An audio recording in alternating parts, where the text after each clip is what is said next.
तो मेरी लाइफ के जो पहले टीचर थे उनका नाम था रोहित। तो उन्होंने मुझे न्यूमरोलॉजी पढ़ाया और जब मैंने उनको पढ़ा और सीखा तो मुझे लगा ये तो बड़ी कमाल की साइंस है कि आप डेट ऑफ बर्थ में जो आपके नंबर्स प्रेजेंट हैं, ठीक है, इससे आप अपने जीवन के बारे में बहुत कुछ जान सकते हैं। कोई ये कहता है कि क्या न्यूमरोलॉजी ही पढ़ना काफी है, तो मैं कहता हूँ ज्ञान एक ऐसी चीज है जितना बढ़े उतना अच्छा।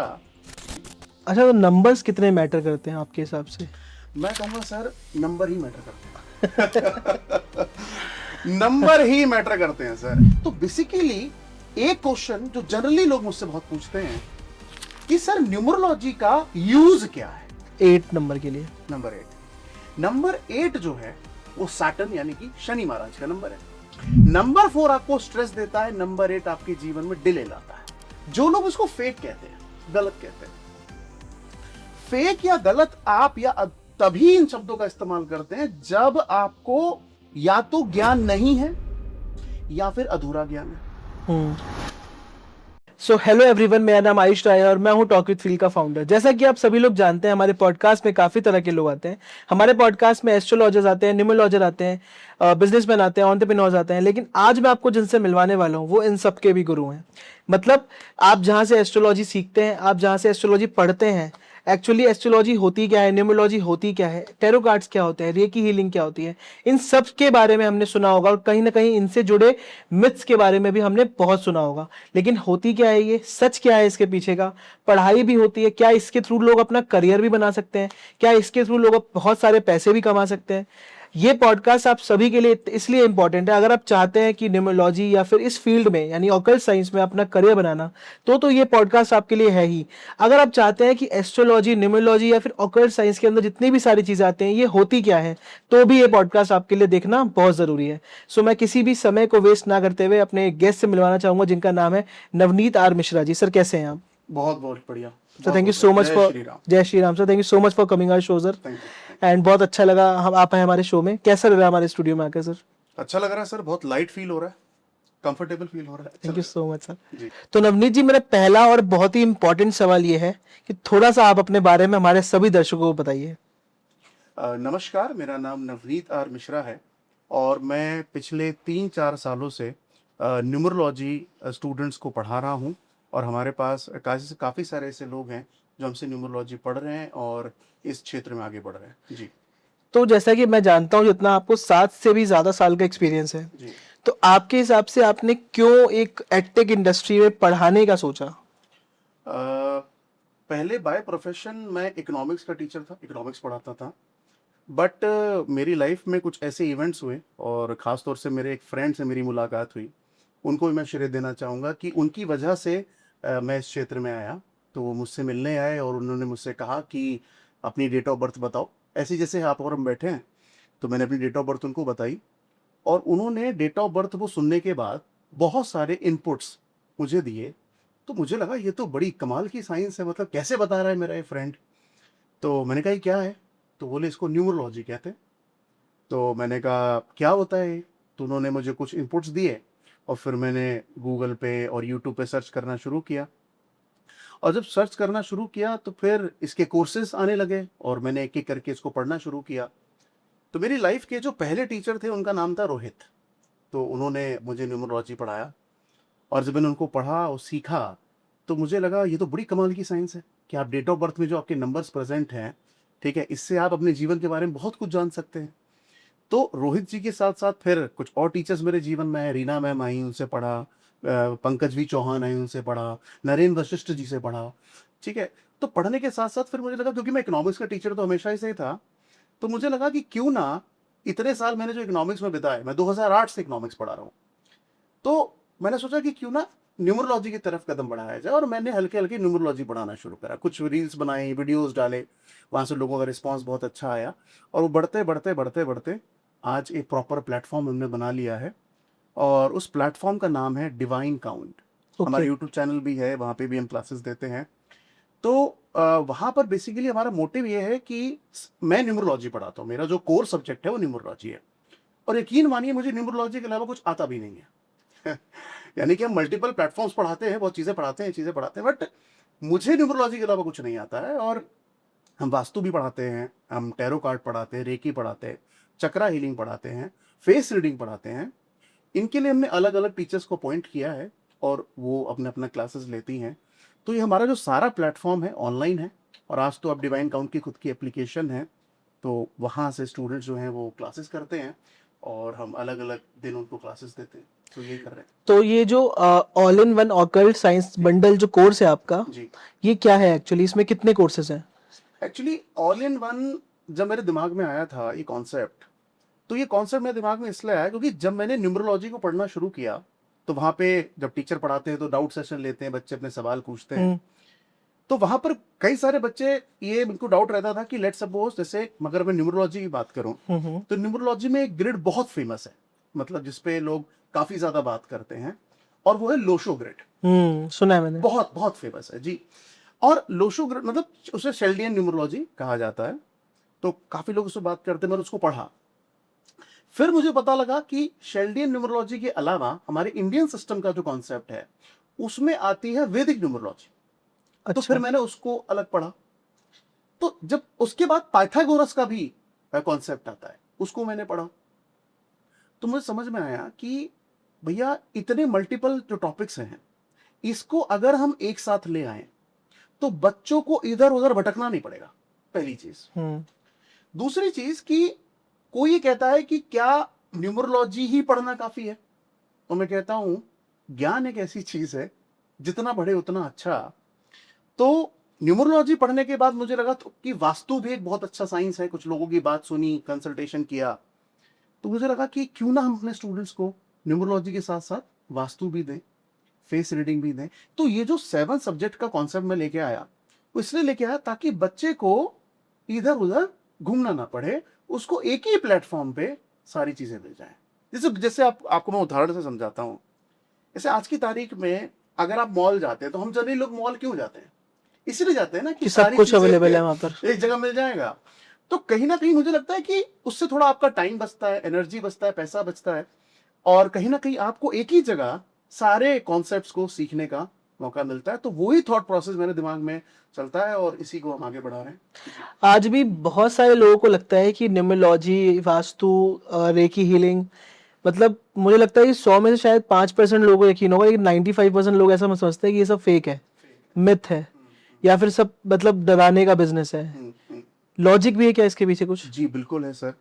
मतलब जैसे लेट्स सपोज मैं इकोनॉमिक्स का फैकल्टी था, और हमारा जो टीचिंग जो होता है ना, जो टीचर होता है, वो टीचर किसी भी बात को इतनी जल्दी एग्री नहीं करता है। हाँ। क्योंकि भाई भाई टीचर का मतलब क्या है? ज्ञान देना, समझाना, बताना।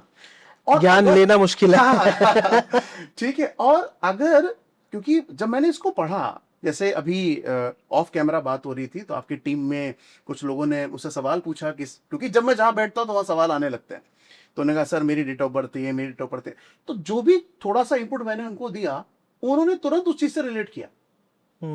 तो अब आप सोचिए कि अगर वो 2 सेकंड मेरी बात सुन के उससे रिलेट कर रहे हैं, तो इसका मतलब जब हम उनको पढ़ाएंगे, इस चीज को समझाएंगे, तो ये तो सवाल ही पैदा नहीं होता कि रिलेट नहीं करते। अच्छा, दूसरा, जो लोग इसको फेक कहते हैं, गलत कहते हैं, फेक या गलत आप या तभी इन शब्दों का इस्तेमाल करते हैं जब आपको या तो ज्ञान नहीं है या फिर अधूरा ज्ञान है।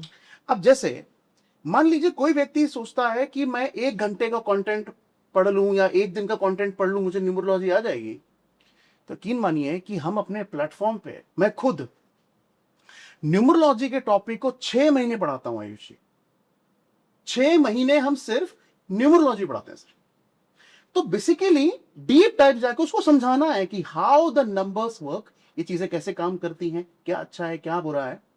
तो वो कहीं ना कहीं मुझे लगता है अगर आप किसी चीज को पूरी तरीके से सीखोगे, डीप डाउन जाके सीखोगे, तो फिर आपको समझ में आएगा कि ये फेक नहीं है, गलत नहीं है। अच्छा, और एक और चीज, और ये सवाल जो आपने मुझसे पूछा, ये मुझे लगता है कि हर दूसरे दिन मुझसे कोई ये सवाल पूछता है कि फेक है, खराब। मैं उससे एक ही चीज पूछता हूं, मैं उनसे कहता हूं अगर ये फेक है, अगर ये झूठ है, अगर इसमें कोई दम नहीं है, तो ये इतने सालों से चल क्यों रहा है? पहला पॉइंट। पॉइंट नंबर 2, अगर ये फेक है, झूठ है, बकवास है, तो दुनिया का हर आदमी इस चीज को फॉलो करता है और बताता नहीं है। कि मैंने फॉलो करा। क्यों? क्योंकि वो श्रेय अपनी मेहनत को देना चाहता है, इन साइंसेस को नहीं। आज की तारीख में आप जितनी भी कंपनीज के नाम उठा के देखेंगे, जब आप पढ़ेंगे तो उसको सीखेंगे कि चाहे वो कोई भी कंपनी हो सर आयुष जी, हर कंपनी कहीं ना कहीं किसी ना किसी ऑकल्ट साइंस की ब्रांच का इस्तेमाल कर रही है, बस बता नहीं रही है। अच्छा। इवन मैं तो ये कहूंगा कि इस ऑकल्ट साइंस की मदद से आपको कौन से कपड़े पहनने हैं, आपको कौन सी घड़ी पहननी है, आपको कौन से कलर की कार लेनी चाहिए, आपको कौन से घर को रहना चाहिए, कौन सा नंबर आपके लिए अच्छा, ये सब आपको पता लगता है। मगर आपको विश्वास तभी होगा ना जब आप इसको सीखोगे, पढ़ोगे। अगर आपको लगा कि आधे घंटे 1 घंटे में मैं न्यूरोलॉजी सीख जाऊंगा या कंटेंट, तो वो नहीं होगा सर। और अगर कहीं ना कहीं वही लोग शायद इसे फेक कह रहे हैं, गलत कह रहे हैं, या उस पर विश्वास नहीं कर रहे हैं जी। अच्छा, तो नंबर्स कितने मैटर करते हैं आपके हिसाब से? मैं कहूंगा सर नंबर ही मैटर करते हैं। नंबर ही मैटर करते हैं सर। अच्छा। मतलब क्योंकि मैंने आपसे कहा कि 2008 में जब मैंने इकोनॉमिक्स पढ़ाना शुरू किया था, तो बहुत सारे लोगों ने मुझसे कहा कि सर इकोनॉमिक्स नहीं, आप अकाउंट्स पढ़ा लो, आप मैथ्स भी पढ़ा लो, ज्यादा पैसा कमाओगे नवनीत जी। अच्छा, मेरा उस टाइम मुझे न्यूमरोलॉजी का एन भी नहीं पता था, तो वहां पर मुझे लगा यार किसी एक चीज पे आप फोकस करो लाइफ में और उसी में घुस जाओ तो आपको मास्टरी हासिल होती है। अगर आप मल्टीपल चीजों में कूदोगे कि मैं ये भी कर लूंगा, मैं ये भी कर लूंगा, मैं कहूंगा, वो कहते हैं ना कि master of all trade, jack of all trade, master of none, तो वो वाला कॉन्सेप्ट मुझे लगता है वो सही नहीं। तो मैंने इतने सालों से सिर्फ इकोनॉमिक्स पढ़ाई है सर। इकोनॉमिक्स के अलावा कोई भी टॉपिक मैंने नहीं पढ़ा। अब जब मैंने ऑकल्ट साइंस की फील्ड में कदम रखा तो वहां मैंने न्यूमरोलॉजी इसलिए चुना क्योंकि पहली बात ये मुझसे बहुत कनेक्ट होता है, क्योंकि मेरा जो नंबर है वो नंबर 1 से रूल होता हूं मैं। अच्छा। तो नंबर 1 वालों की जो ट्रेड्स हैं, हम्म। वो मतलब आप समझिए 100% सत्य मेरे ऊपर लागू होते हैं। अच्छा। जैसे नंबर 1 वालों के लिए कहा जाता है कि ये नौकरी करने वाले लोग नहीं है, इनको नौकरी करना पसंद नहीं होता, ऑर्डर सुनना पसंद नहीं होता। तो ये बात जब मैंने पहली बार इसको पढ़ा, सीखा, तो मुझे लगा यार ये तो बड़ी कमाल की साइंस है कि जो आपकी स्ट्रेंथ बता रही है, आपकी वीकनेस बता रही है, आपकी पर्सनालिटी बता रही है, तो आप इसे क्यों ना पढ़ें और क्यों ना सीखें। और जब मैंने सीखा तो मैंने कहा क्यों ना मैं दूसरों को सिखाऊं, क्यों ना मैं ऐसा प्लेटफॉर्म बनाऊं जहां पर लोगों को सीखने का मौका मिले। और एक और चीज जो मैं आपको अपने दिल की बात बताता हूं, कि एक बड़ा बड़ा रीजन है इसको आगे और ले जाने का। सर इकोनॉमिक्स का जब मैं डेटा पढ़ता हूं, ये बात आपको भी पता होगा, हमारे देश में बेरोजगारी बहुत ज्यादा है, अनएम्प्लॉयमेंट का प्रॉब्लम हमारे देश में बहुत ज्यादा है।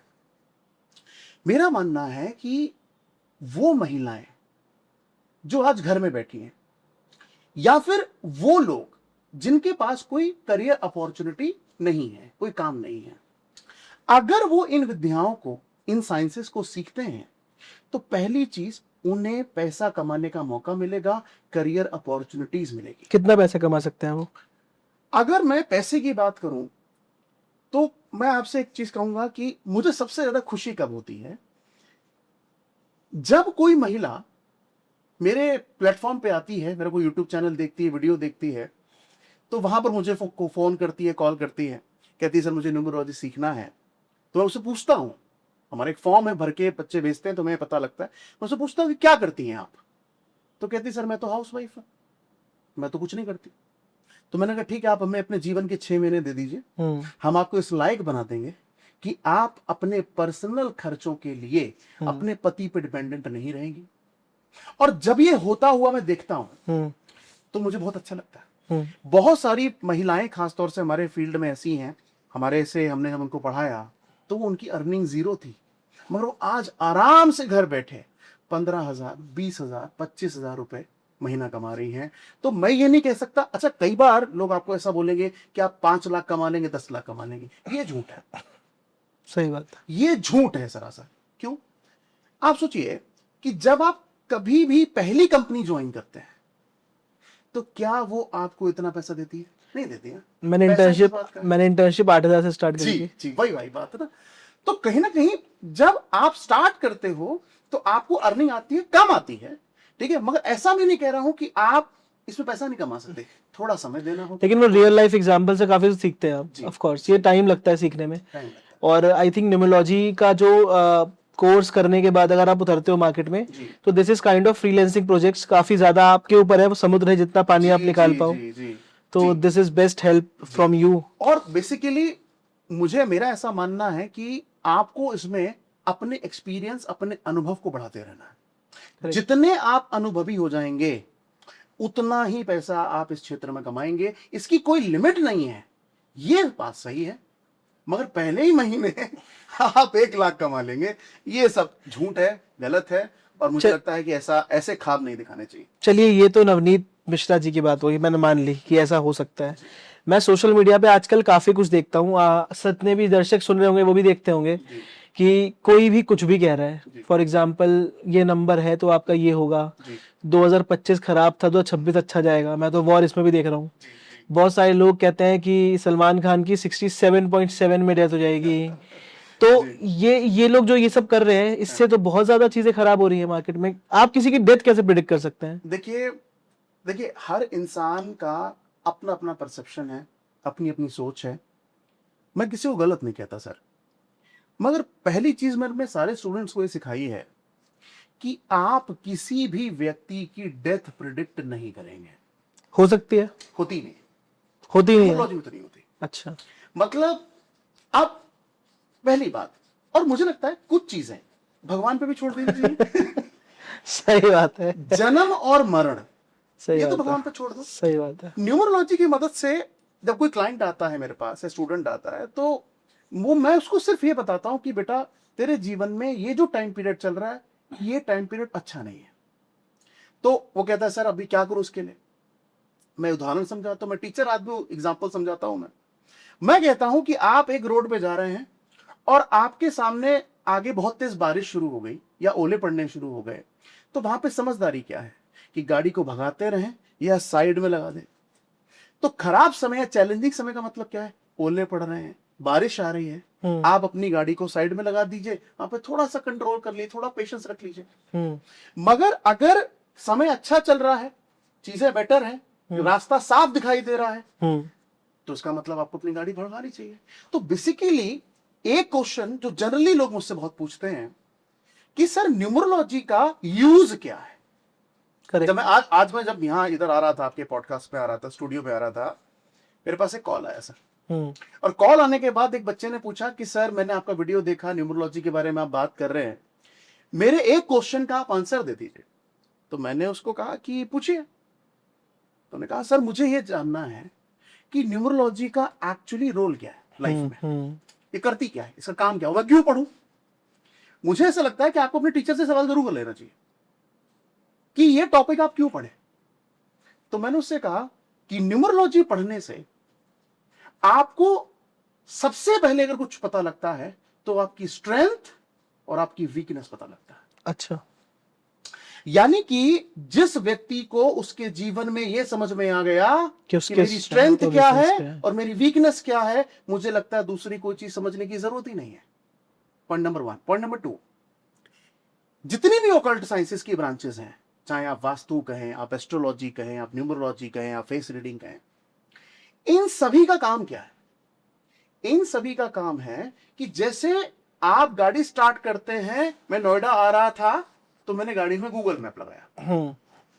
जितने भी ऑकल्ट साइंसेस की ब्रांचेस हैं, ये गूगल मैप की तरह काम करती है कि अभी सड़क नीली चल रही है, गाड़ी चलाइए, अभी रेड आ गई है, रुक जाइए। तो अगर कोई, और मुझे लगता है कि अगर कोई भी सवाल अगर कभी किसी बच्चे के दिमाग में आए तो उसको यह समझ जाना चाहिए कि ऑकल्ट साइंस, पहला चीज मैंने क्या बोला, स्ट्रेंथ और वीकनेस बताती है। दूसरी चीज गूगल मैप है, कब गाड़ी भगानी है, कब साइड में लगाना, ये बताती है। और जो तीसरी चीज मुझे जो सबसे बेहतर लगती है वो ये लगती है, मैं आपके माध्यम से मैं ये भी कहना चाहूंगा कि बहुत सारे स्कूल्स और कॉलेजेस, अगर ये वीडियो कोई देख रहा हो तो मैं उनको कहना चाहूंगा कि आप इस तरीके के सेमिनार अपने स्कूल्स और कॉलेजेस में कराइए, जहां पर बच्चों को न्यूमरोलॉजी के बारे में पढ़ाया जाए, बताया जाए। उसका कारण क्या है? उसका कारण यह है कि न्यूमरोलॉजी की मदद से आप अपने जीवन में एक बहुत इंपॉर्टेंट सवाल का जवाब ढूंढ लेंगे, और वो क्या है? आपका करियर। आज की तारीख में 18-19 साल का अगर कोई लड़का होता है, 20 साल का अगर कोई लड़का होता है, तो उसके दिमाग में सवाल क्या आता है, सर मैं किस फील्ड में आगे बढ़ूं, मेरे लिए कौन सा करियर अच्छा है। तो उसका जवाब क्या है, उसका जवाब आप न्यूमरोलॉजी से बहुत अच्छे से दे सकते हैं। जॉब करेगा या बिजनेस करेगा वो अलग सवाल है, जॉब करेगा या बिजनेस करेगा अलग सवाल, मगर कौन सी फील्ड में उतरना चाहिए ये न्यूमरोलॉजी बहुत अच्छे से बताती है। तो मुझे ऐसा लगता है अगर ये सारी चीजें न्यूमरोलॉजी बता रही है तो फिर आपको जीवन में बचा क्या जानने के लिए, सिर्फ जन्म और मृत्यु है वो मत जानिए जी। जितने भी लोग ये पॉडकास्ट सुन रहे हैं वो आप ही से क्यों ये कोर्सेज करें, क्या यूएसपी है? नहीं, मैं ही नहीं कहता कि हमसे करें देखिए ये तो सरासर ऐसा होगा कि मतलब मैं अपने कंटेंट को बेच रहा हूं या मैं कह रहा हूं मैं बेस्ट है, ऐसा नहीं है।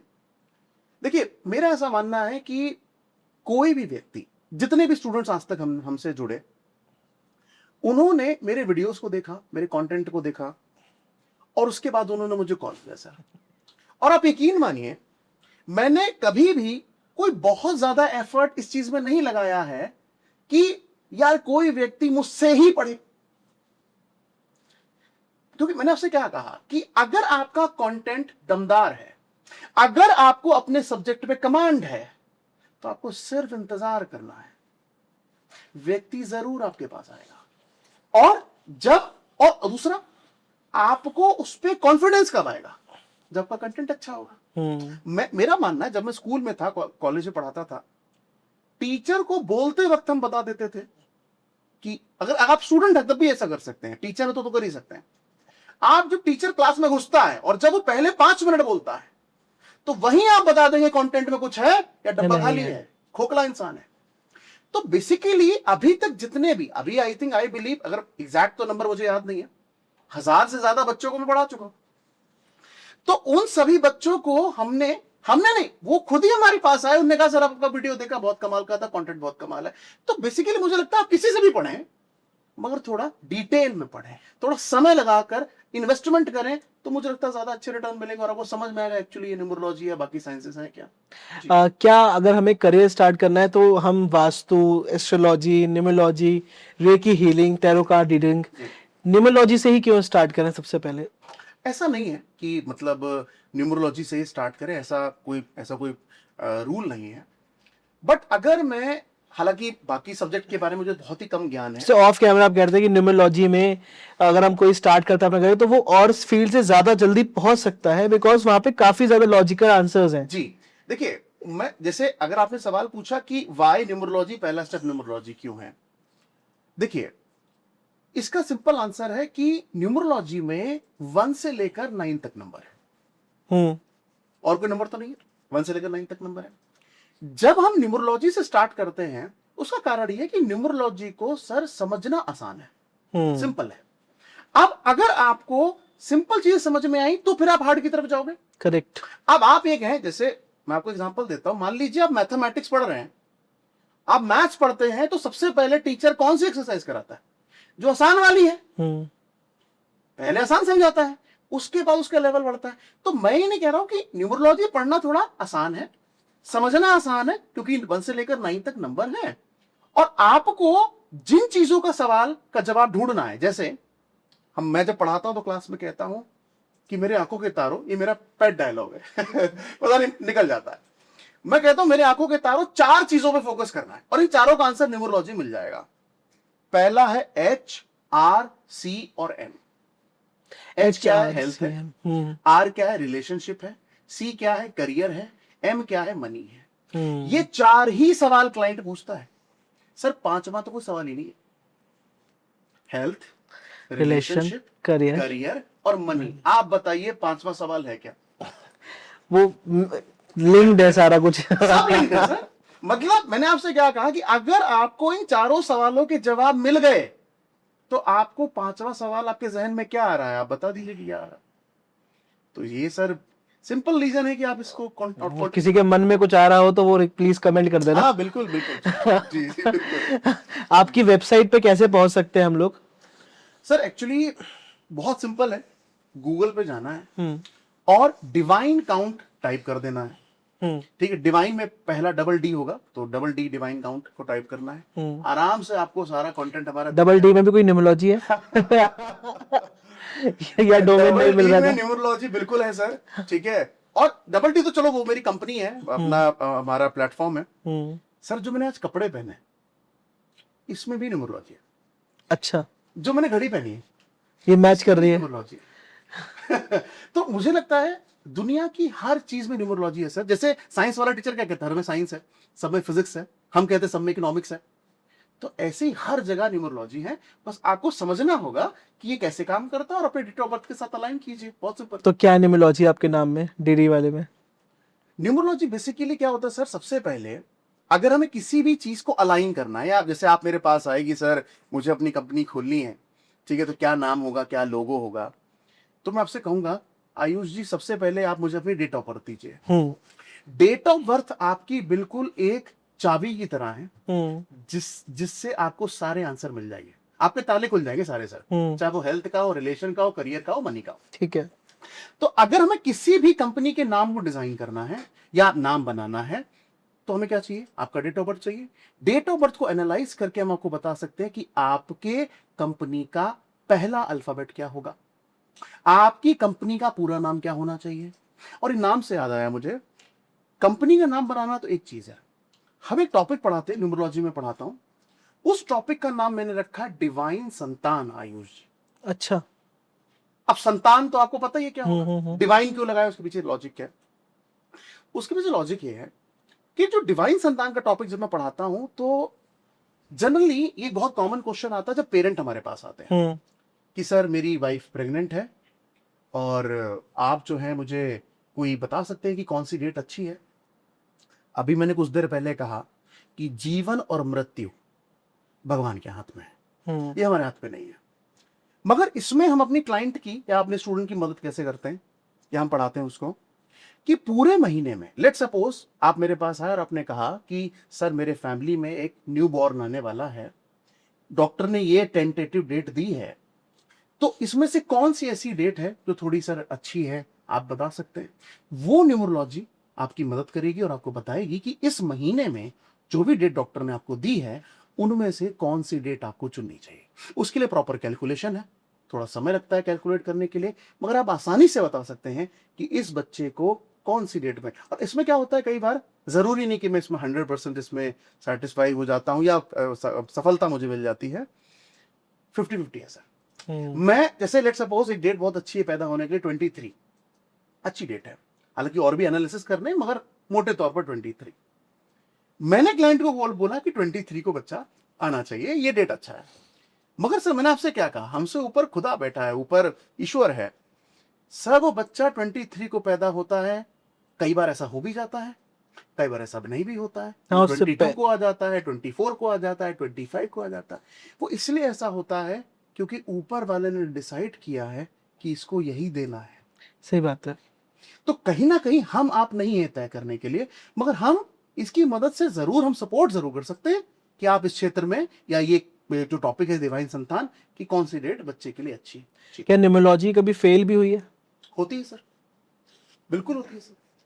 मतलब अगर आप देखें कि परसेंटेज वाइज अगर मैं आपको समझाऊं, तो जितना भी मेरा अनुभव रहा कि 2020 से मैंने पढ़ना शुरू करा, 2023-24 से पढ़ाना शुरू करा, अगर मैं इसमें देखूं तो जो भी हम चीज प्रेडिक्ट करते हैं, बताते हैं, उसका जो सक्सेस रेशियो है सर वो 70 से 75% के आसपास है। 25% हम फेल हो जाते हैं। मगर मैं ये कह रहा हूं कि अगर आप फेल हो रहे हैं या प्रेडिक्शन सही नहीं जा रही है, घबराना नहीं है, घबराना नहीं है। क्योंकि कई बार डॉक्टर जब दवाई देता है तो कई बार दवाई लगती है, कई बार दवाई नहीं लगती है। मगर मैं अपने स्टूडेंट से कहता हूं कि जो हम दवाई कहते हैं ना आयुष जी, उसको हम रेमेडी कहते हैं। हमारे लिए जो दवाई है, बिल्कुल अगर आप देखें तो न्यूमरोलॉजिस्ट का जो प्रोफेशन है वो भी सर प्रैक्टिस ही करता है। लॉयर भी प्रैक्टिस कर रहा है, डॉक्टर भी प्रैक्टिस कर रहा है, हम भी प्रैक्टिस करते हैं। तो जब आप प्रैक्टिस वाले प्रोफेशन में जाते हैं तो सर आप पूरे जीवन उसको जो है वो प्रैक्टिस ही करते हैं। तो जैसे जैसे आपका अनुभव पड़ता है तो आपको समझ में आता है यार ये चीज सही नहीं था, ये सही था। और इसी बात के आपसे पैसे लेते हैं। आपको कई बार ऐसे लोग मिल जाएंगे ठीक है, जो है कहेंगे कि 99 रुपीज 199 रुपीज में आप कंसल्टेशन ले लीजिए, और कुछ ऐसे लोग मिलेंगे जो आपसे बोलेंगे मुझे 5,000 चाहिए, 10,000 चाहिए, ज्यादा ही 50,000 मांगते हैं। ज्यादा ही मांगते हैं। तो वो किस लिए है? क्योंकि सर एक्सपीरियंस। लेकिन जैसे कॉमन चीज अगर मैं पूछूं, मनी की नीड सबको है, रिलेशन की नीड सबको है, तो इनकी अगर मैं कॉमन रेमेडी पूछूं आपसे तो क्या बताएंगे आप?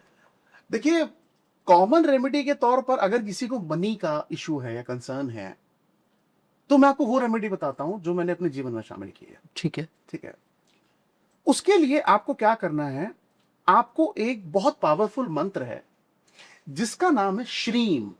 ओके। श्रीम जो है वो मां लक्ष्मी का मंत्र है। हम्म। अब इसको प्रोनाउंस कैसे करना है, इसके पीछे भी एक तरीका है। जब आप श्रीम शब्द का इस्तेमाल कर रहे हैं या ये चैंटिंग कर रहे हैं, तो आपको ऐसे नहीं बोलना श्रीम श्रीम श्रीम, ऐसे नहीं बोलना। आप जितना इसको आराम आराम से बोलेंगे, अच्छा, आराम से, आराम धीरे जैसे से।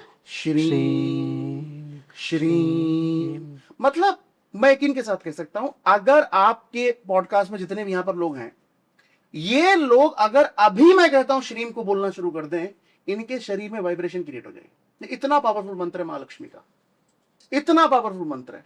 और अगर कोई व्यक्ति ये कहता है कि मुझे फाइनेंशियल प्रॉब्लम है, फाइनेंशियल ब्लॉकेजेस हैं, अटका हुआ पैसा नहीं मिलता, तो कौन सी चैंटिंग करनी है? श्रीम की, मां लक्ष्मी का मंत्र है।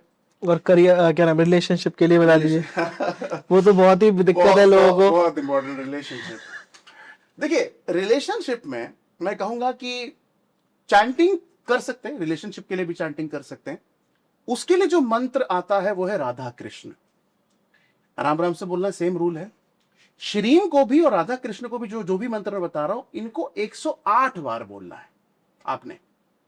शुरू कब करना है, कब से कर सकते हैं, उसके लिए हमें कैलकुलेशन लगेगी कि हम। लेकिन हमारे बोलने से सामने वाले पे कैसे इफेक्ट पड़ेगा, पड़ जाएगा? देखिए, अगर जिसको बीमारी है, इंजेक्शन तो उसी को लगाना पड़ेगा। हमें पता नहीं चला ना कि वो रिलेशन में रहना चाहती है कि नहीं चाहती है। देखिए, ये बात सही है कि ऑब्वियसली कि वो रिलेशन में चाहती नहीं चाहती, बट मेरा मानना यह है कि आप रिलेशनशिप को बेटर करने के लिए आप एफर्ट करेंगे और उनको भी कहिए एफर्ट करें। पहली बात, ठीक है। और दूसरा कि अगर एक और रिलेशनशिप का एक बड़ा अच्छा एग्जांपल मैं आपको देता हूं, एक बहुत अच्छी रेमेडी है इसके लिए। अगर मान लीजिए कोई हस्बैंड वाइफ है या फिर फैमिली है और वो चाहते हैं कि उनका संबंध अच्छा बना रहे, रिलेशनशिप अच्छा बना रहे, तो उनके लिए बहुत सिंपल उनको काम करना है कि जो घर का, क्योंकि उसके लिए आपको थोड़ा कंपास चाहिए होगा, और आईफोन का तो कंपास बहुत अच्छे से काम करता है, तो आपको कंपास खोलना है और अपने घर की साउथ वेस्ट डायरेक्शन को देखना है। घर की साउथ वेस्ट डायरेक्शन, वहां पर जाकर आप अपनी फैमिली की फोटो लगा दीजिए, जो मुस्कुराती हुई है, अच्छी सुंदर फोटो है। अगर आप ऐसा करते हैं तो उससे रिलेशनशिप सेक्टर आपका बेटर। ओके। पहली चीज। दूसरा, इसके लिए हस्बैंड वाइफ का होना जरूरी है, हस्बैंड वाइफ ही कर सकते हैं, आप एक इंडिविजुअल लोग नहीं कर सकते। अगर कोई हस्बैंड वाइफ है, उनका जो बेडरूम है, जनरली लोग क्या करते हैं कि बेडरूम में राधा कृष्ण की फोटो लगाते हैं, ये बहुत कॉमन है। ठीक है, राधा कृष्ण की फोटो जनरली लोग क्या करते हैं, लगाने का कौन सा सही डायरेक्शन है? आपको साउथ में नहीं लगानी है, ये रूल है कि साउथ डायरेक्शन में आपको नहीं लगानी है, बाकी आप किसी भी डायरेक्शन में लगा सकते हैं।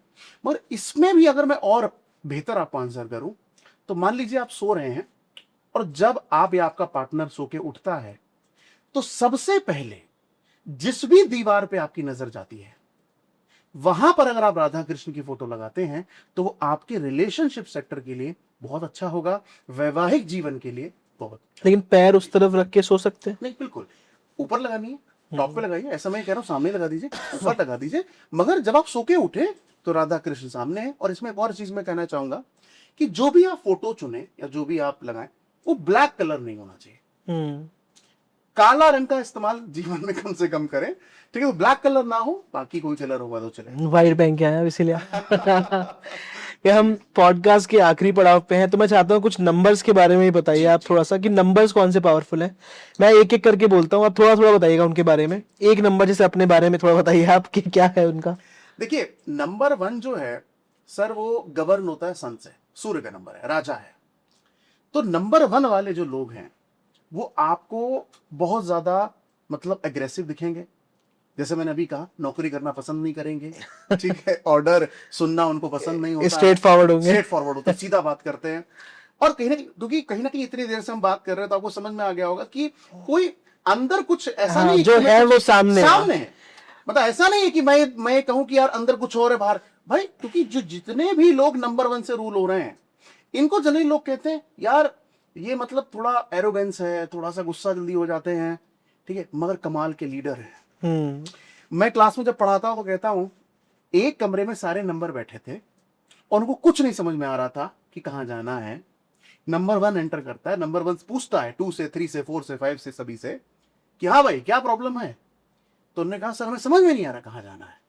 तो नंबर 1 ने कहा कि आगे आगे मैं चल रहा हूं, तुम सारे मेरे पीछे पीछे चलो।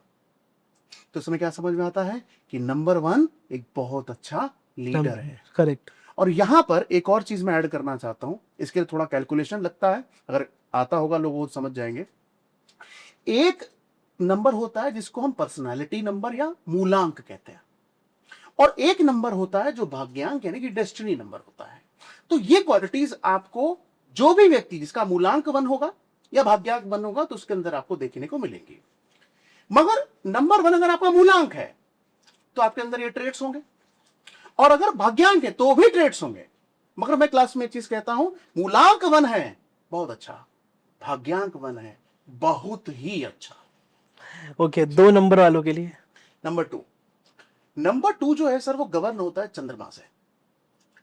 चंद्रमा यानी कि अगर आप देखें तो 15 दिन बढ़ता है, 15 दिन कम होता है। तो नंबर 2 वाले जो लोग हैं वो आपको ऐसे दिखेंगे कि 15 दिन तो बहुत एनर्जेटिक है कि मैं सब कुछ कर लूंगा, मेरे बस की हर चीज है। पर 15 दिन वो क्या बोलेंगे, हमसे नहीं हो पाएगा। ये हमसे कैसे होगा। नंबर 2 क्या है, इमोशन का नंबर है, हम इसको मदर भी कहते हैं। नंबर 1 फादर है, नंबर 2 मदर है, सौम्यता का नंबर है, इमोशन का नंबर है। तो जितने भी लोग नंबर 2 से रूल हो रहे हैं, ठीक है, वो आपको इमोशनल व्यक्ति मिलेंगे, क्रिएटिव मिलेंगे, आंखों में बहुत जल्दी आंसू आ जाएंगे, और कहीं ना कहीं इमोशन का नंबर है और रिलेशनशिप का भी नंबर है, फैमिली का भी नंबर है नंबर 2। तो ओवरऑल अगर देखा जाए तो मैं कहूंगा नंबर 2 अच्छा नंबर है, क्रिएटिव है, बट थोड़ा सा मूड स्विंग्स की समस्या, रात में नींद ठीक से ना आना, और जरूरत से ज्यादा किसी भी चीज के बारे में सोचना, ये नेगेटिव पार्ट जाता है नंबर 2 2 के लिए। Number 3 sir.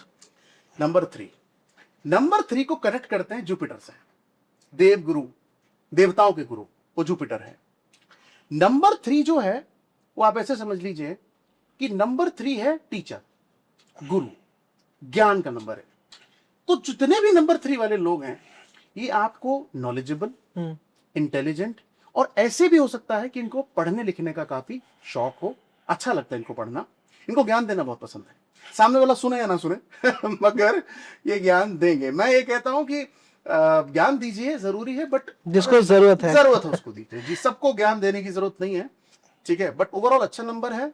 और अगर मैं इसको स्टोरी के फॉर्म में आपको समझाऊं तो नंबर 1 राजा है, नंबर 2 रानी है, नंबर 3 राजा का प्रधानमंत्री है, राजा का सलाहकार है। तो जितने भी लोग नंबर 1 से रूल हो रहे हैं, उनको मैं यही सजेशन दूंगा, अगर आपको सलाह लेनी है नंबर 3 से नंबर लीजिए। लेनी है, नंबर 3 से लेनी। नंबर 3 एक ऐसा नंबर है जो भले अपने जीवन में कुछ अच्छा ना कर पाए, मगर जब आपको सलाह देगा तो आपका जीवन तर जाएगा। नंबर 2 वालों को कौन सी सलाह देनी है? नंबर 3 से ले सकते हैं, अच्छी ले सकते हैं, ठीक है। मतलब 3 अच्छा, नॉलेज का नंबर है, एजुकेशन का नंबर है, ठीक है। अच्छा नंबर है। और कहीं ना कहीं मैं कहूंगा टीचिंग फील्ड में या कंसल्टिंग या जहां पर भी आप लॉयर, इस तरह की फील्ड, नंबर 3 वालों के लिए। 4 के लिए क्या रहेगा सर? नंबर 4 जो नंबर है सर, वो एक थोड़ा सा, मतलब मैं आपसे कहूं कि जिसको मैं बहुत ज्यादा एनालाइज नहीं कर पाया। मतलब यहां पे मैं कहूंगा कि ये अनप्रिडिक्टेबल नंबर है सर। अच्छा। नंबर 4 गवर्न होता है राहु से। हम्म। अब जब भी राहु जी का नाम आता है तो लोगों के दिमाग में लगता है यार कुछ तो गड़बड़ होगा, और होता भी है जनरली। नंबर 4 की क्वालिटीज जो मुझे सबसे ज्यादा दिखती हैं, अगर नंबर 4 अच्छी पोजीशन पे है तो ऐसा व्यक्ति आपको बहुत डिसिप्लिन्ड मिलेगा। अगर नंबर 4 अच्छी पोजीशन पे है तो ऐसा व्यक्ति आपको बहुत ऑर्गेनाइज्ड मिलेगा। मगर अगर वो खराब हो जाए तो बहुत ही खराब हो जाएगा। बहुत खराब हो जाएगा। यानी कि वो आप नंबर 4 अगर खराब सिचुएशन में आता है तो आपको स्ट्रेस बहुत देता है। ओवर थिंकिंग की परेशानी नंबर 4 को होती है कि ये प्लानिंग बहुत करेंगे, एग्जीक्यूशन में थोड़ा सा कम। चैलेंज आएगा। और उसका कारण क्या है नंबर 4 जो है ना सर, वो राहु से गवर्न है। हमने कहानी सुनी थी कि असुर था, गला काट दिया विश्वनाथ जी ने, है ना, वो सारा था। ऊपर का जो पोर्शन है ये राहु है, नीचे का पोर्शन केतु है। तो इनका मेंटल एबिलिटी बहुत कमाल है, क्योंकि ऊपर का पोर्शन है, यहाँ दिमाग है। जहां से दुनिया सोचना बंद करती है, वहां से सोचना शुरू करते हैं। अमित शाह उसका एग्जाम्पल है। नंबर 4 है वो। नंबर 4 है। तो कहीं ना कहीं वो क्या करते हैं, किसी को क्या पता। तो कहीं ना कहीं नंबर 4 इज अनप्रिडिक्टेबल, मतलब आउट ऑफ द बॉक्स अगर कोई नंबर सोचता है तो नंबर 4 है। रिवोल्यूशनरी अगर कोई सोचता है वो नंबर 4 है। नंबर 5 सुना है मैंने, बहुत पावरफुल नंबर है, तो उसके लिए कुछ बताइए। जी, नंबर 5 पावरफुल नंबर है जी, ठीक है, बैलेंस नंबर है, अच्छा नंबर है। नंबर 5 को इतनी इंपॉर्टेंस इसलिए दी जाती है क्योंकि जो शेल्डियन न्यूमरोलॉजी है, लोशो ग्रिड वाला कॉन्सेप्ट, उसमें नंबर 5 बिल्कुल बीच में आता है। ठीक तो है। जब वो आता है तो आपके बहुत सारे प्लेन्स को या योग को पूरा करता है। तो नंबर 5 इज बैलेंस, बैलेंस का नंबर है। नंबर 5 फाइनेंस का, पैसे का भी नंबर है। बिजनेस का भी नंबर 5 है।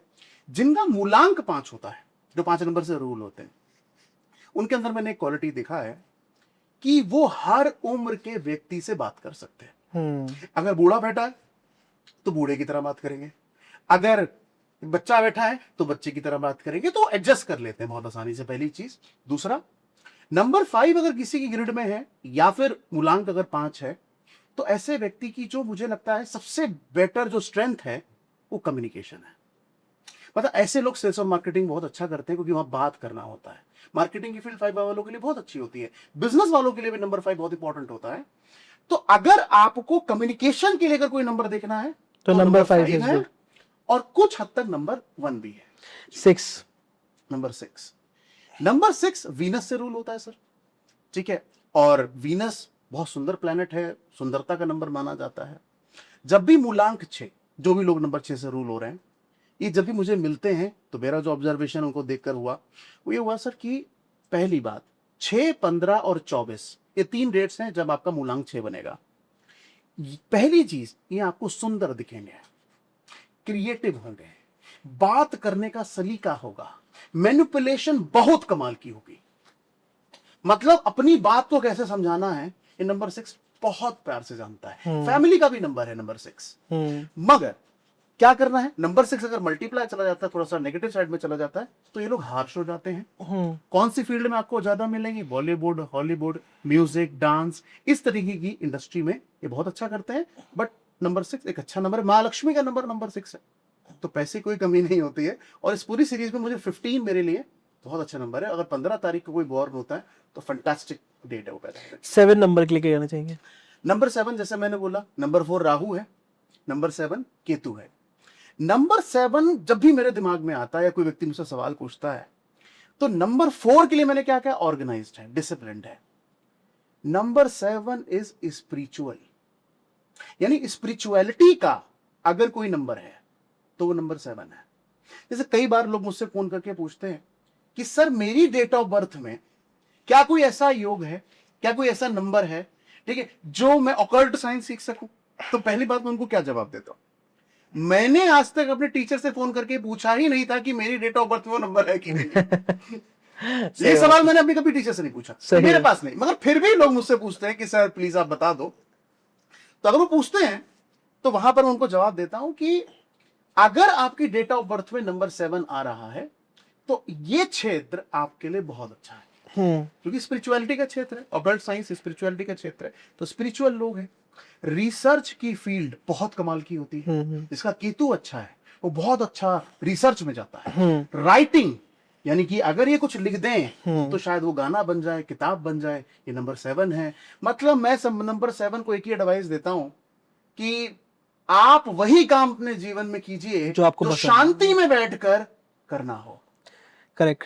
वो आपके लिए बहुत अच्छा है। और आप मुझे बता दीजिए कि स्पिरिचुअलिटी के लिए शांति चाहिए कि नहीं चाहिए, रिसर्च के लिए शांति चाहिए कि नहीं चाहिए, किसी चीज को लिखने के लिए इंटरकनेक्टेड है, इट्स इंटरनेट। 8 नंबर के लिए। नंबर 8 जो है वो सैटर्न यानी कि शनि महाराज का नंबर है। नंबर 4 आपको स्ट्रेस देता है, नंबर 8 आपके जीवन में डिले लाता है। खराब नंबर नहीं, ऐसा नहीं बोलेंगे खराब नंबर है, मगर उसका ट्रेट है। तो नंबर 4 का ट्रेट क्या रहेगा, थोड़ा सा डिले, मतलब चीजें आपकी थोड़ी डिले हो जाएंगी। सैटर्न से गवर्न है, शनि महाराज का नंबर है। नंबर 8 में जो मुझे सबसे अच्छी क्वालिटी लगती है, इनको ना बहुत अच्छे से पता है कि मुझे पैसे कहाँ खर्च करने मतलब जब भी मैं क्लास में कई बार कहता हूं कि जब हमारे पास कोई फीस पे करता है हमारी, तो उस केस में नंबर 5 या नंबर 8 वाला व्यक्ति जब भी फीस पे करता है तो मुझे अच्छा लगता है। क्यों? क्योंकि इनसे पैसा निकलवाना पाना बहुत मुश्किल है। अच्छा। बहुत मुश्किल है। चाहे नंबर 5 से रूल हो, नंबर 8 से रूल हो, तो बहुत सोच समझ के पैसा खर्च किया, पहला पॉइंट। दूसरा, नंबर 8 वेल्थ का नंबर है, यानी कि नंबर 8 एक ऐसा नंबर है जो आपके जीवन में वेल्थ को दर्शाता है। उसके साथ साथ डिसिप्लिन भी है। मगर नंबर 8 में एक चीज मैं बोलूंगा जिससे काफी लोग रिलेट करेंगे। जब आप नंबर 8 को लिखते हैं तो उसको लिटा दीजिए तो इन्फिनिटी का साइन बन जाता है। इन्फिनिटी का नंबर है नंबर 8। इनके साथ एक चीज जो मैंने देखा है कि उस पर अगर वो काम करे अच्छा रहेगा।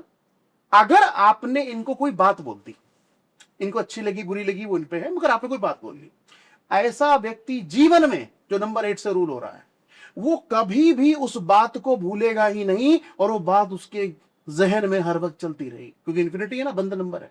आप 1 से लेकर 9 तक सारे नंबर देखो, एकमात्र 8 ही ऐसा नंबर है जो बंद है, बाकी सारे क्या है, खुले नंबर है। तो नंबर 8 क्या है? अगर मैं कहूंगा यहां पर भी सजेशन दूंगा, कोई बात बुरी लग गई है, कुछ अच्छा नहीं लगा, उसको जाने दो, लेट गो करो, बेटर है। उसको अपने साथ मत रखो, ठीक है, तो वो अच्छा है। बाकी ओवरऑल अगर देखा जाए क्वालिटीज क्या हो सकती है, डिसिप्लिन मैंने बताया बहुत अच्छी क्वालिटी है नंबर 8 की। स्टेबिलिटी का नंबर भी नंबर 8 होता है। फाइनेंस वेल्थ का नंबर 8 होता है। तो ओवरऑल इक्वालिटीज भी है उनके अंदर जी। एक आखिरी नंबर 9 नंबर के बारे में क्या कहना चाहेंगे आप? नंबर 9 मार्स का नंबर है, मंगल का नंबर है। भगवान हनुमान से इसको कनेक्ट करते हैं। जितना भी मैंने आज तक नंबर 9 को स्टडी किया या स्टूडेंट्स को पढ़ाया है, कंसल्टेशन लिया, वहां पर एक चीज जो बहुत प्रोमिनेंट दिखी, मैं ये नहीं कह रहा हूं कि 100% ऐसा है, मगर मेजॉरिटी केसेस में मैंने देखा कि नंबर 9 वाला व्यक्ति आपको हनुमान भक्त मिलेगा। अच्छा। जो किसी भी महीने की 9 तारीख, 18 तारीख या 27 तारीख को पैदा होगा, मतलब बाय डिफॉल्ट इनका कनेक्शन हनुमान जी के साथ होता है या हनुमान भक्त मिलता है। दूसरा, ऐसा नंबर जो एग्रेशन दिखाता है वो नंबर 9 है।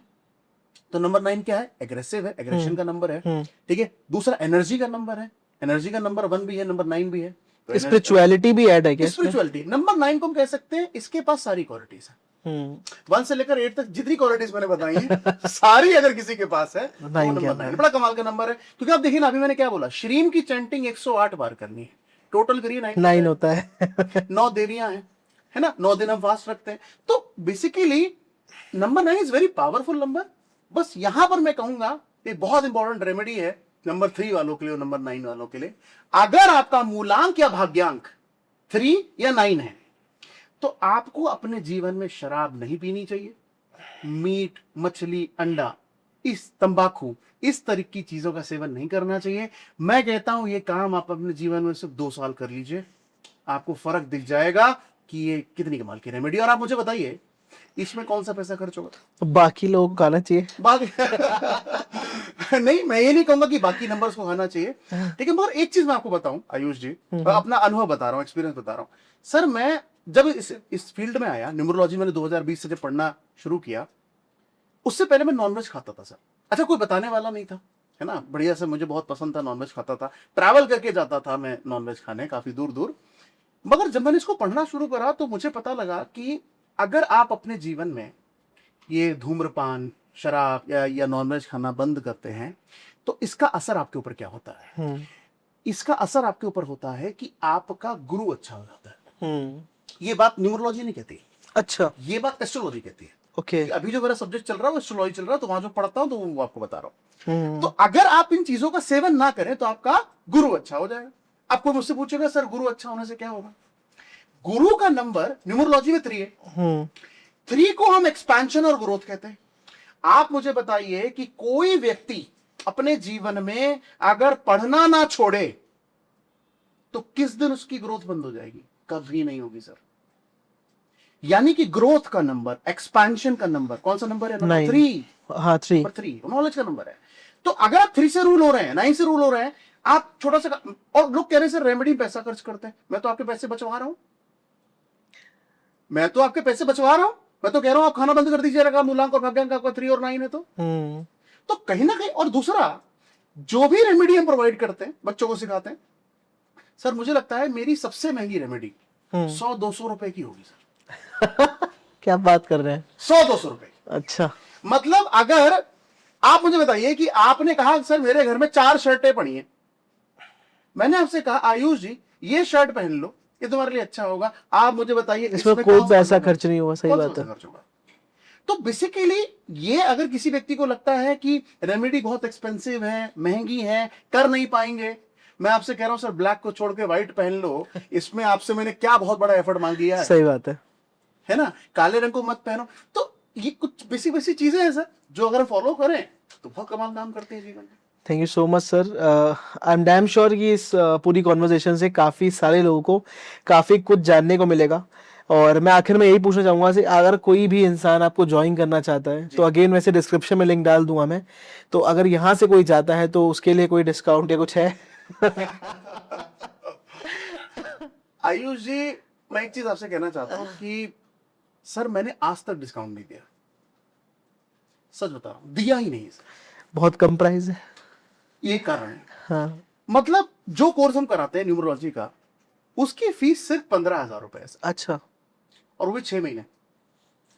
अब आप, मैं कहता हूं कि स्टूडेंट अगर उससे कहता है कि सर ये है वो है, मैं कहता हूं आप एक काम करो, आप एक्सप्लोर कर लो जैसा आपको ठीक लगे, मैं आपको प्रेशराइज नहीं कर रहा हूं, आप एक्सप्लोर कर लो, पहली चीज। दूसरा, डिस्काउंट क्यों नहीं है सर? डिस्काउंट इसलिए नहीं है क्योंकि मैंने आपसे क्या बोला, मैं नंबर 1 से रूल होता हूं, स्ट्रेट फॉरवर्ड बात करता हूं, सीधा बात। अगर जो है सर वो मिलेगा, अगर जो नहीं है वो नहीं होगा, कोई फेक कमिटमेंट नहीं, कोई ऐसा नहीं। अच्छा दूसरा, सर मैं 21,000 बोल के 15 कर दूं, सही बात है ना? सही क्योंकि बात। सर मुझे लगता है कि ये ना मतलब लोगों के लिए परेशानी है कि सर वो तो इतने में पढ़ा रहे, वो इतने में पढ़ा रहे, ऐसे बता रहे। मैं कहता हूं आप चाहे अभी आए, 1 महीने बाद आए, आप किसी के रेफरेंस से आए, फीस सेम है। हाँ इतना जरूर हो सकता है कि आप उसे ईएमआईज में दे दें, टुकड़े में दे दो, चलेगा। मगर आप उससे कहें कि सर आप 14,999 ले लो, सर नहीं लूंगा। 15,001 रुपया ले लो, नहीं लूंगा। 15,000 मतलब 15,000। तो thank you so much sir हमारे पॉडकास्ट में आने के लिए first of all. And I thought कि इन चीज़ों के बारे में जो हमने बात करी, इससे काफ़ी लोगों के जो मिथ्स हैं, जो दिमाग है, वो खुले होंगे। क्योंकि आज जितनी भी बात करी हमने वो लॉजिक्स के ऊपर करी, ऐसा नहीं कि हमने कोई थ्योरेटिकल बात करी, प्रैक्टिकल बात करी, एग्जाम्पल के साथ बात करी। और जितने भी लोग इस पॉडकास्ट सुनते हुए यहाँ तक आ गए हैं, प्लीज़ इस पॉडकास्ट को काफ़ी ज़्यादा शेयर करना, क्योंकि जितनी भी माताएं, महिलाएं घर में जो हैं, वो मुझे लगता है इस पॉडकास्ट की उनको बहुत ज़्यादा ज़रूरत है। अगर वो थोड़ा बहुत भी कुछ पढ़ सकती हैं घर से रहकर भी, उसके बाद वो घर पे रहकर ही रेमेडीज दे सकती हैं या किसी की हेल्प कर सकती है, तो this is very kind of satisfaction job, और उनको बहुत ही अच्छा लगेगा इस फील्ड में आगे बढ़ना। अच्छा, और एक और चीज आयुष जी यहाँ पर मैं ऐड करना चाहता हूँ कि हम जो जिस प्लेटफॉर्म को हम डेवलप कर रहे हैं, डिवाइन काउंट को, ये प्लेटफॉर्म ऑनलाइन है। तो बेस्ट पार्ट क्या है कि आप अपने घर के कंफर्ट में बैठकर पढ़ सकते हैं, आपको कहीं नहीं जाना है। अभी आप देखिए दिल्ली में कितनी गर्मी पड़ रही है ना, घर से बाहर निकलना मुश्किल हो रहा है। सही बात है। तो आप सोचिए कि आपके घर में बैठकर एजुकेशन आपके पास पहुंच रही है, तो इससे ज्यादा कंफर्टेबल बात क्या है?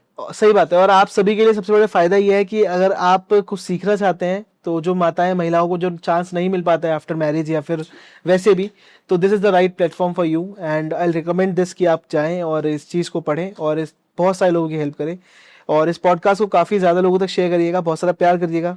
सर के डिस्क्रिप्शन में लिंक डाल दूंगा मैं चैनल का, ताकि आप इनके साथ डायरेक्टली जा सकें और इनकी टीम जैसी अवेलेबल होगी आपको मैसेज करेंगे। डिस्काउंट तो नहीं मिलेगा, लेकिन आपको सर्विसेज बहुत अच्छी मिलेगी। तो कंटेंट बहुत अच्छा मिलेगा। तो thank you so much sir, thank you so much आप सभी का हमारे पॉडकास्ट में यहाँ तक जुड़े रहने के लिए। Thank you so much.